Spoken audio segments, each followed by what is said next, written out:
फज़्ज़न ग़लीज़ल क़ल्बि lump तग़दर बिक़ौलिक सदक़ल्लाहुल अज़ीम। मौलवी साहब ने कहा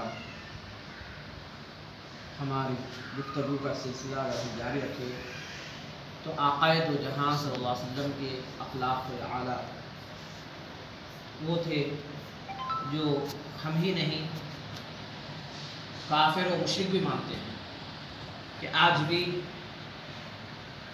कहते हैं कि अमेरिका के कोर्ट के बाहर, सुप्रीम कोर्ट के बाहर लिखा हुआ है कि अगर दुनिया में कोई सबसे ज़्यादा इंसाफ करने वाली ज़ात थी तो वो मोहम्मद रसूलुल्लाह सल्लल्लाहु अलैहि वसल्लम।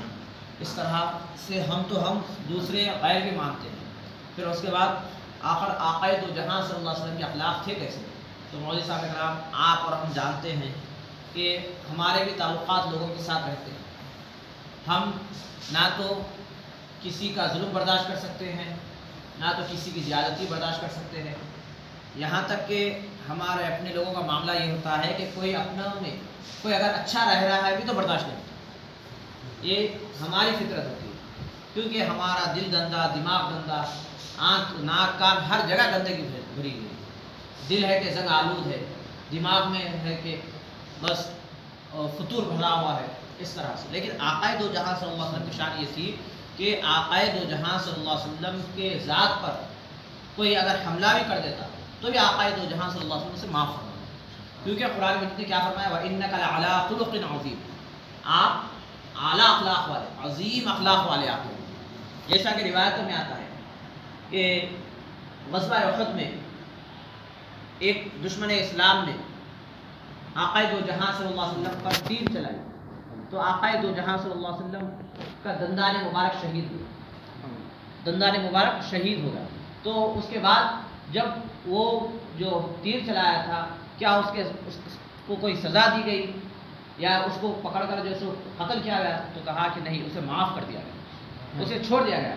क्योंकि सरकार दो आलम सल्लल्लाहु अलैहि वसल्लम के ज़ात मुबारक पर जो हमला हुआ था और तकलीफ़ सरकार दो आलम सल्लल्लाहु अलैहि वसल्लम से हुई, और सरकार दो आलम सल्लल्लाहु अलैहि वसल्लम ने बस यही दुआ की कि ए अल्लाह इन्हें माफ़ फरमा दे, ये मुझे जानते नहीं। आक़ाए दो जहां सल्लल्लाहु अलैहि वसल्लम के ऊपर जो ज़्यादती हुई, जो तीर चला, जिसकी वजह से दंदान मुबारक शहीद हो गया, तो ज़ाहिर की बात है अल्लाह ताला जलाल में आ गया और अल्लाह ताला कौम को वही मारने वाले और उसकी कौम को अल्लाह ताला वही गरत कर सकता था। लेकिन फ़ौरन सरकार दो आलम सल्लल्लाहु अलैहि वसल्लम ने हाथ उठाए और दुआ की कि अल्लाह इन्हें माफ़ फरमा दे, ये मुझे जानते नहीं। ये नहीं कहा कि अल्लाह इन्हें हलाक कर दे, अल्लाह इन्हें बर्बाद कर दे, इन्हें डुबो दे या ज़मीन में धंसा दे या खतरों की बारिश कर दे, ऐसा कुछ नहीं कहा, बल्कि इतना ही कहा कि अल्लाह इन्हें माफ़ फरमा दे। फिर सरकार दो आलम सल्लल्लाहु अलैहि वसल्लम का दंदान मुबारक शुरू हुआ। और फिर उसके बाद रिवायतों में आता है कि एक यहूदी औरत सरकार दो आलम सल्लल्लाहु अलैहि वसल्लम के खाने में गोश्त में जहर डाला, फ़ौरन अल्लाह ताला वही का नज़ूल किया और इत्तला दी कि वो खाने में जहर है, तो सरकार दो आलम सल्लल्लाहु अलैहि वसल्लम हाथ रोक दिए। और जो उसके बाद जब वो औरत गिरफ्तार हुई तो सरकार दो आलम सल्लल्लाहु अलैहि वसल्लम ने उसे माफ़ फरमा, जबकि वो जान की दुश्मन थी और सरकार दो आलम सल्लल्लाहु अलैहि वसल्लम की जान लेने पे तुली हुई थी, लेकिन सरकार ने माफ़ फरमा दिया, इसलिए कि अल्लाह ताला ने फरमाया आप आला अखलाक़ वाले, आपके अखलाक आला है, आप जैसो दरगुजर फरमाने वाले।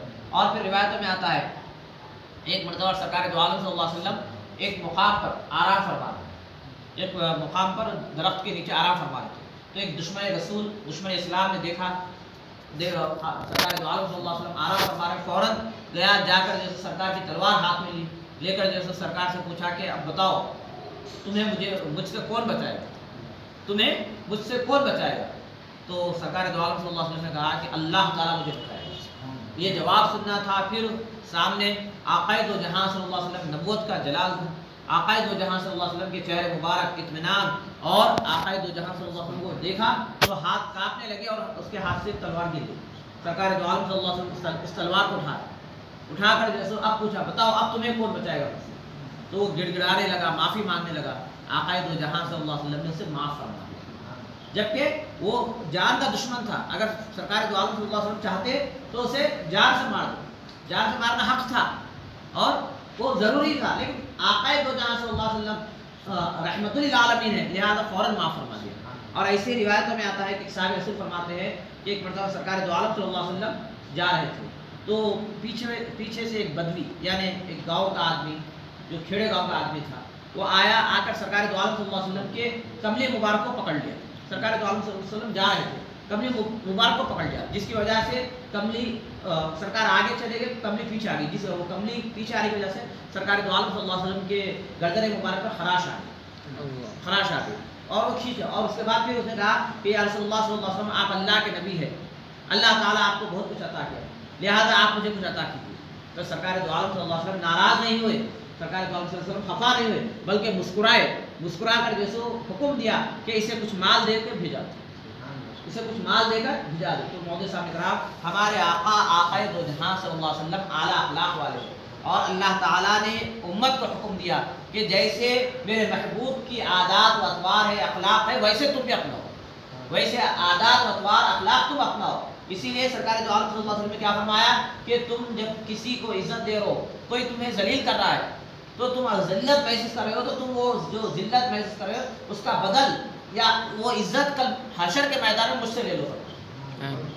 یعنی تم بدلہ مت لو، معاف کر دو، کیونکہ ہر جگہ سرکار دو عالم صلی اللہ علیہ وسلم نے معاف فرما دیا. تو کہا کہ تم بھی اسی طرح کا برتاؤ کرو. آج ہمارے پاس کیا ہے، کیسا ہے ہمارے پاس معاملہ، یہ کوئی دعوت ہمیں نہ دے تو ہم ناراض ہو جاتے، کوئی اگر ہمیں سلام نہ کرے تو ہم ناراض ہو جاتے، کوئی ہمیں جیسے اگر ہم صرف گھور کے دیکھ لیا تو بھی ہم جیسے ناراض ہو جاتے، ہمیں غصہ برداشت نہیں ہوتا. ہم یہ اس بات کو جاننا چاہیے کہ ہم اس آقا دو جہاں صلی اللہ علیہ وسلم کے غلام ہیں جو اپنے جاری دشمن کو بھی معاف فرماتے ہیں. ہم تو اپنے بھائیوں کو، اپنوں کو معاف کرنے کے لیے ہم تیار نہیں، ہمارے اپنوں کے لیے جیسے ہمارے پاس جیسے معافی کے لیے کچھ ہے نہیں، دل بڑا نہیں کرتے ہیں.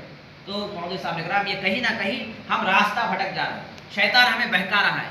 کہیں نہ کہیں ہم اپنے آپ کو کیا سمجھ رہے ہیں، ہم نماز پڑھ رہے ہیں، ہم روزہ رکھ رہے ہیں، ہم جیسے اچھے عمل کر رہے ہیں، لیکن جب رشتہ داری کی ماں کا معاملہ آ رہا ہے، رشتے نبھانے کا معاملہ آ رہا ہے، تو ہم بس ایک ہی کام کر رہے ہیں کہ آگے بڑھ کر جیسے اس رشتے کو جوڑنے کی، اس رشتے کو پکڑنے کی، سنبھالنے کی کوشش نہیں کر رہے، بلکہ خاموش ہو جا رہا ہے.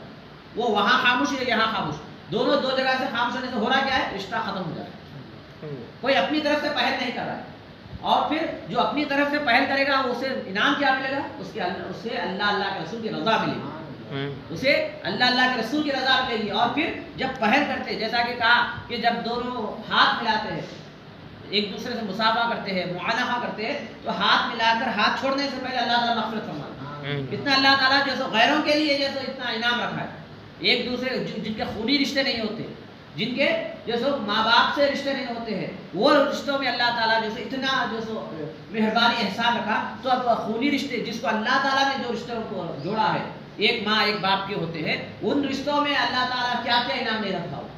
تو یہ ان باتوں پر غور کرنے کی ضرورت ہے، اور اپنے آپ کو، اب ہمارا معاملہ یہ ہے کہ بھائی سامنے والا پہل نہیں کرا، میں کیوں کروں؟ میں پہل کروں گا تو گویا کہ میں ذلیل ہو جاؤں، یا میں پہل کروں گا تو میں گویا کہ چھوٹا ہو جاؤں گا. نہیں، چھوٹے نہیں ہوں گے، بلکہ سرکار نے فرمایا کہ تم جب چھوٹے اپنے آپ کو ایسا محسوس کرو تو جو عزت تمہاری جا رہی ہے وہ عزت کل حشر کے میدان میں مجھ سے لے لو، وہ حشر کے میدان میں مجھ سے لے لو. تو ہمارے آقا دو جہاں صلی اللہ علیہ وسلم اعلیٰ اخلاق والے ہیں، اور اللہ تعالیٰ آپ کے بارے میں یہی کہا کہ فَبِمَا رَحْمَةٍ مِّنَ اللَّهِ لِنْتَ لَهُمْ، کہ آپ اچھے اخلاق والے، بہترین اخلاق والے ہیں، اس لیے لوگ آپ کے قریب رہتے ہیں. وَلَوْ كُنْتَ فَظًّا غَلِيظَ الْقَلْبِ، اگر آپ سخت دل ہوتے یا آپ جیسے آپ کے پاس اعلیٰ اخلاق نہ ہوتے تو لوگ آپ سے بھاگ جاتے، لوگ آپ سے دور ہو جاتے. تو گویا کہ ایک بات یہ سمجھ میں آتی ہے کہ ہم جیسے لوگ ہم سے محبت کریں تو ہم ایک ہی کام کرنا چاہیے. کیا کام کرنا چاہیے؟ معاف کرنا چاہیے، ہر ایک کو معاف کرنا، ہر ایک کو معاف کر دیں. جب ہر ایک کو معاف کریں گے تو اللہ تو غفور الرحیم ہے، وہو ارحم الراحمین ہے، رحم کرنے والوں میں سب سے بڑا رحم کرنے والا ہے. جب ہم جیسے دوسروں پر رحم کریں گے تو وہ ہمارے ساتھ یقینی طور پر رحم کرے گا. اور پھر ہم آقا دو جہاں صلی اللہ علیہ وسلم غلام ہونے کے ناطے اللہ تعالیٰ ہماری اس ہر معافی پر جیسے اللہ تعالیٰ انعام ہی انعام دے گا. وآخر دعوانا الحمد للہ رب العالمین. سبحان ربک رب العزۃ عما یصفون وسلام علی المرسلین والحمد للہ.